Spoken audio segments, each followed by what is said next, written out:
সম্মানিত দেশবাসী ও মুক্তিকামী ছাত্র জনতা, শহীদের রক্তের বিনিময়ে ছাত্র নাগরিকের অভ্যুত্থানের মাধ্যমে আমরা যেই ফ্যাসিস্ট হাসিনার পতন ঘটিয়েছি এবং একটি নতুন বাংলাদেশের আকাঙ্ক্ষা করছি, তাকে নস্যাৎ করতে বিভিন্ন শক্তি ইতিমধ্যে তৎপর হয়েছে এবং নানা ধরনের ষড়যন্ত্র এবং পরিকল্পনা করা হচ্ছে।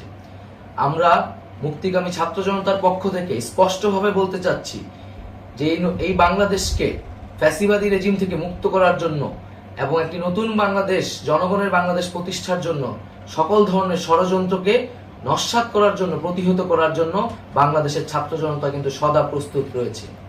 আমরা দেখতে পাচ্ছি নানান জায়গায় লুটপাট, সহিংসতা এবং সাম্প্রদায়িক হামলার মতো ন্যাক্কারজনক ঘটনা ঘটছে। আমরা এর তীব্র নিন্দা জানাচ্ছি এবং আমরা মুক্তিকামী ছাত্র জনতার প্রতি আহ্বান জানাচ্ছি যে এই ধরনের ঘটনাকে প্রতিহত করার জন্য আমাদেরকে প্রস্তুত থাকতে হবে, আমাদেরকে দায়িত্ব নিতে হবে। কেউ যাতে এই আন্দোলনকে নস্যাৎ করার জন্য এই ধরনের ঘটনা ঘটানোর সুযোগ না পায়, সেদিকে আমাদের সদা সতর্ক থাকতে হবে। আমরা আরো দেখতে পাচ্ছি যে রাষ্ট্রপতি গতকাল বলেছিলেন যে অনতিবিলম্বে তিনি জাতীয় সংসদ বিলুপ্ত করবেন, কিন্তু আমরা এখনো দেখছি যে একটি অভ্যুত্থানের পরেও এই ফ্যাসিস্ট হাসিনার জাতীয় সংসদ রয়ে গেছে। তাই আমরা ঘোষণা করছি যে আজ দুপুর ৩টার মধ্যে এই ফ্যাসিস্ট হাসিনার যে জাতীয় সংসদ, সেই সংসদের বিলুপ্তি ঘোষণা করতে হবে।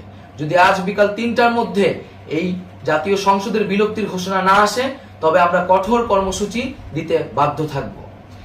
এছাড়া বন্ধুগণ, সবার জন্য আমরা জানাচ্ছি যে আমাদের যে অন্তর্বর্তীকালীন সরকারের কথা আমরা বলেছি, সেই সরকারের প্রধান উপদেষ্টার নাম আমরা ইতিমধ্যে ঘোষণা করেছি এবং এই সরকারের অন্যান্য উপদেষ্টা সহ সামগ্রিক রূপরেখা আমাদের প্রস্তুত রয়েছে।